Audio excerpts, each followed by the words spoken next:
তখন আপনারা হেডলাইন এবং ব্যানার দেখে নিশ্চয়ই চিন্তা করছেন যে হঠাৎ করে সুশীলা কার্কি এবং আপনার পোপের কথা কেন বলছি। তো এই দুটো জিনিস কথা বলার আগে এই দুটি ছোট ভিডিও আপনারা দেখে নিন, তারপরে আমি বলছি।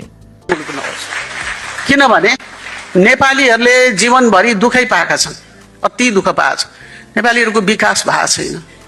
परिवर्तनका लागि नभेटेरै होला सबै विदेशिएका छन्, सबै उभएका छन्। त यो परिस्थितिमा फेरि पनि यहाँ यस्तै किसिमको चाहिँ मारा काट भयो भनेदेखि त फेरि त के होला।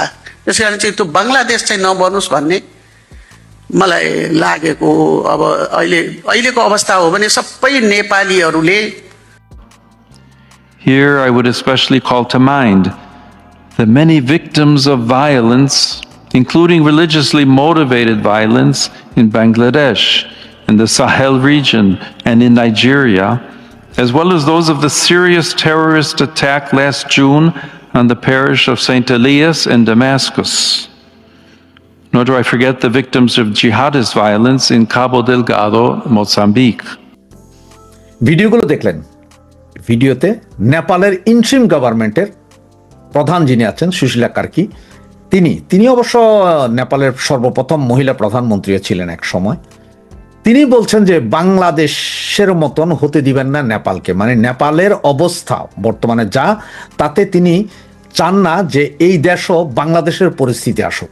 কারণ নেপালও জানেন আপনি যে স্টুডেন্টরা একটা বিপ্লব করেছিল, জ্বালাও পোড়াও করেছিল, এবং সুশীলা কার্কি যেই মুহূর্তে ওই দেশের ক্ষমতা নেন, সাথে সাথে স্টুডেন্ট যারা ছিল, ছাত্র যারা ছিল, যুব সমাজ যারা ছিল, সকলে ঘরে ফিরে যায় এবং সেখানকার প্রধানমন্ত্রী রাজা এরা যদিও দেশ ছেড়ে চলে গিয়েছিল, এরা আবার ফেরত আসে এবং রাজনীতি করছে। ওখানে আমাদের দেশের মতন এরকম হত্যা, সংঘর্ষ, জ্বালাও পোড়াও কিছুই নেই।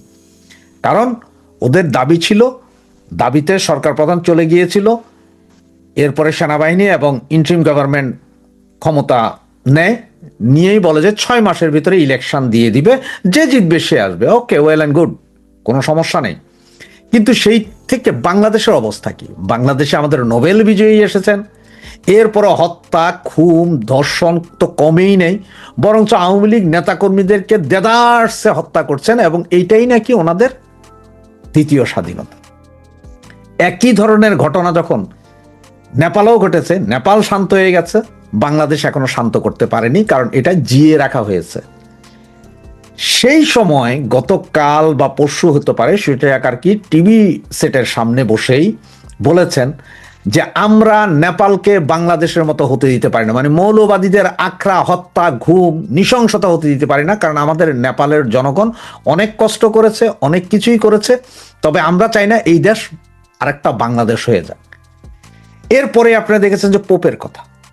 পোপ আপনারা সকলেই চিনেন, পোপ উনি ইটালিতে এবং ভ্যাটিকান সিটিতে থাকেন, এবং পোপ হচ্ছে সারা বিশ্বের যত খ্রিস্টান আছেন, মানে আপনার প্রটেস্ট্যান্ট হোক, খ্রিস্টান হোক, আর যাই হোক, ওরা সকলে পোপের কথা এক বাক্যে শুনে।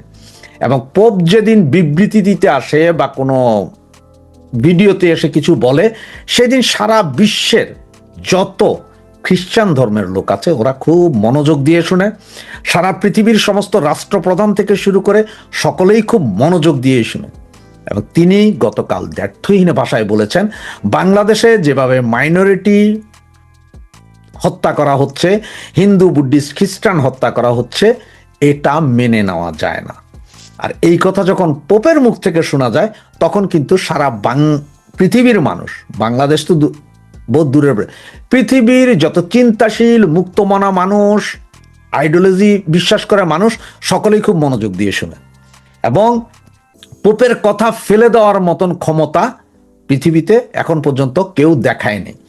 এবং আপনারা জানেন যে আমাদের যেমন আপনারা ধরেন সৌদি আরবের হজ যিনি করান, যিনি খতিব যিনি আছেন, ওনার কথা উনি যখন ভাষণ দেন বা কিছু বলেন, ওইটা 90% লোক শুনে না, হয়তো 10% লোক শুনে, মুসলমানরা একটু শুনে আছে কি বলে দেখি, কারণ বুঝে না। আবার আপনার ইরানের ধর্মীয় নেতা, ওটা ইরানের কিছু লোক শুনে, হয়তো 70% লোক শুনে, 30% লোক শুনে না, কিন্তু পোপের কথা শুনে না, এইটা কিন্তু নাই।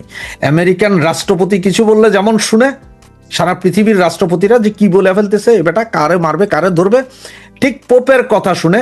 কারণ হচ্ছে যে ওনারা সচরাচর কথা বলেন না, খুব বেশি প্রবলেম না হইলে উনি কথা বলেন না, এবং ওনার কথাটাকে সবাই ওইভাবেই নেয়।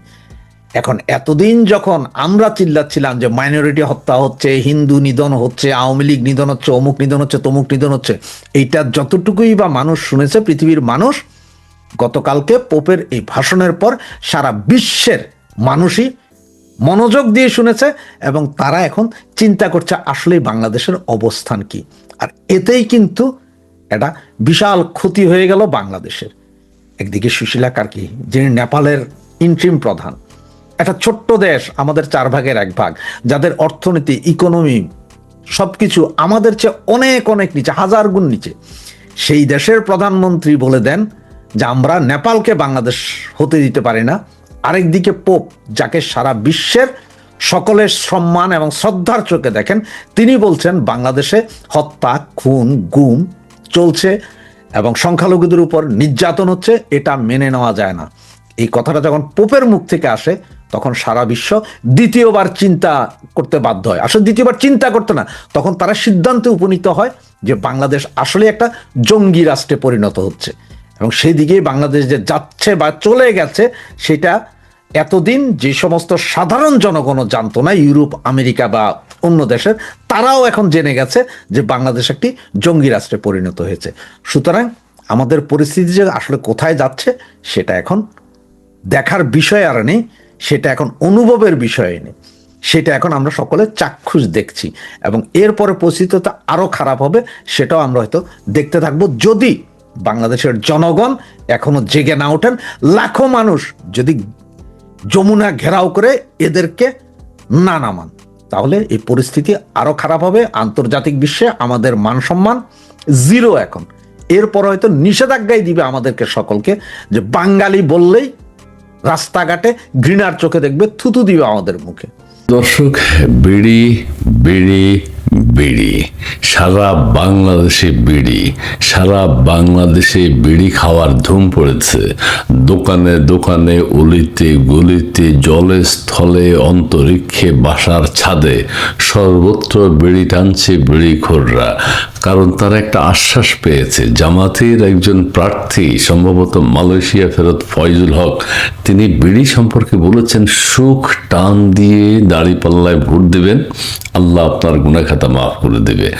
সো বিড়ির প্রতি মানুষের একটা আগ্রহ, প্রচন্ড আগ্রহ। কারণ 1 মাস সময়, 1 মাসের মধ্যে যেই পরিমাণ বিড়ি খেতে পারে, সেই পরিমাণ নেকি হয়তো পাওয়া যাবে, আল্লাহ মাফ করে দেবেন সবকিছু। কাজেই ফয়জুল হকের কৃতিত্বটা কিন্তু ছোট করে দেখা যাবে না। বাংলাদেশে বিড়ির যে ঐতিহ্য, সেটি তিনি চাঙ্গা করেছেন। বিড়ি শ্রমিক যারা, তারা এখন খুব আনন্দে আছেন, কারণ বিড়ির উৎপাদন বেড়েছে, বিড়ির বিক্রি বেড়েছে, বিড়ি এক্সপোর্টও করা হবে। পৃথিবীর উন্নত দেশগুলো এখন বিড়ি নেয়ার জন্য আগ্রহ প্রকাশ করেছে। কাজেই ফয়জুল হকের, জামাত নেতার যে অবদান, এখন দেশবাসী আশা করছে কখন তিনি ইয়াবাখোরদের অনুষ্ঠানে যাবেন, সেখানে ইয়াবার পক্ষে বলবেন, ইয়াবা খেয়ে আপনারা দাঁড়িয়ে পাল্লায় ভোট দিয়ে জান্নাতে চলে যাবেন, বা আল্লাহ পাক আপনাদের সমস্ত গুনাহ খাতা মাফ করে দেবে। গাঁজাখোর যারা, গাঁজা ইম্পোর্ট করেন যারা, ইয়াবা ইম্পোর্ট করেন যারা, তারা হয়তো ফয়জুল হককে হয়তো টাকা পয়সা দেবে গোপনে, যে আমাদের ইয়াবা সম্পর্কে আপনি একটু কথা বলেন। ইয়াবার প্রচলন বাংলাদেশে বেড়ে যাবে। সবকিছু মিলিয়ে ফয়জুল হককে এখন মদ ব্যবসায়ীরা, যারা হার্ড ড্রিঙ্কস বিক্রি করে, তারা খুঁজতেছে যে আপনি আমাদের পক্ষে একটু কথা বলেন। তবে বিড়ির একটা ভালো দিক হচ্ছে, ফয়জুল হককে কৃতিত্ব দিতেই হয়, তিনি বিড়ির কথা যেভাবে বলে, একদম সাধারণ মানুষের পর্যায়ে তিনি চলে গেছেন। সাধারণ মানুষকে নিয়ে তিনি কথা বলেছেন। এই যে 20 টাকা দামের সিগারেট কি যেন বিদেশ থেকে আনে, এটা খেতে হবে কেন? এটার এখন বিক্রি কমে গেছে। এবং তারা ফয়জুল হক সাহেবকে খুঁজছে, রে ভাই আপনি বিড়ির পক্ষে বলেছেন, আমাদের সিগারেটের পক্ষে একটু বলেন না। এখন ফয়জুল হক কখন হয়তো সিগারেট খোর যারা আছে সেখানে গিয়ে কিছু একটা বলে দেবেন, সিগারেট বিক্রি বেড়ে যাবে। তবে এখানে বিড়ির বিক্রি বেশি হওয়ার কারণে এখন সিগারেট আমদানিকারকরা বিপদে আছেন। এটা কিন্তু ভাবতে হবে। এখানে একটা বৈষম্য দেখা দিয়েছে যে, এবং সিগারেট যারা উৎপাদন করে তাদের মধ্যে একটা সংখ্যা দেখা দিয়েছে, বিড়ি খাওয়াটা যদি 1 মাসের বেশি কন্টিনিউ করে তাহলে তারা পথে বসবে। সো ফয়জুল হক সাহেবকে, মানে এমপি প্রার্থী যিনি, তাকে এই বিষয়টা ভাবতে হবে, তার ভাবনা এটা রাখতে হবে যে একটা পক্ষে তিনি বলেছেন বিড়ির পক্ষে, কিন্তু উন্নত ব্যবসা বাণিজ্য করে, এগুলো দেখতে হবে। তবে আমাদের ভালো লাগছে এটা যে আমাদের বিড়ি শিল্প, আকিজ বিড়ি, রশিদ বিড়ি, দুলাভাই বিড়ি, ভাবি বিড়ি, মানে শালা বিড়ি, মানে এই বিজনেসটা এখন চাঙ্গা। সো ইয়াবার পক্ষে তিনি যেন একটু বলেন, তাহলে ইয়াবাকে কিভাবে জান্নাতে যাওয়া যায়, দাঁড়িপাল্লায় ভোট দিলে জামাতের পক্ষ থেকে এই জিনিসগুলো কিন্তু ভালো করা হচ্ছে, এবং জামাতের কারণে আজকে অনেক বিষয় কিন্তু ব্র্যান্ড হয়ে যাচ্ছে, এগুলোর ব্র্যান্ডিং ভালো হচ্ছে। অতীতে শুধু বিড়ি না, অনেক কিছু দেখেছেন, অনেক কিছু আমরা দেখেছি। সেই জন্য আমরা ফয়জুল হককে, জামাত নেতা, জামাতের প্রার্থী, তাকে ধন্যবাদ জানাই। অবশ্যই শুকটান দিয়ে আপনারা দাঁড়িপাল্লায় ভোট দিতে যাবেন, এবং আরও কিছু যদি আপনাদের খেতে হয় সেটি খাবেন, খেয়ে দাঁড়িপাল্লায় ভোট দেবেন, সমস্ত কিছু মাফ হয়ে যাবে।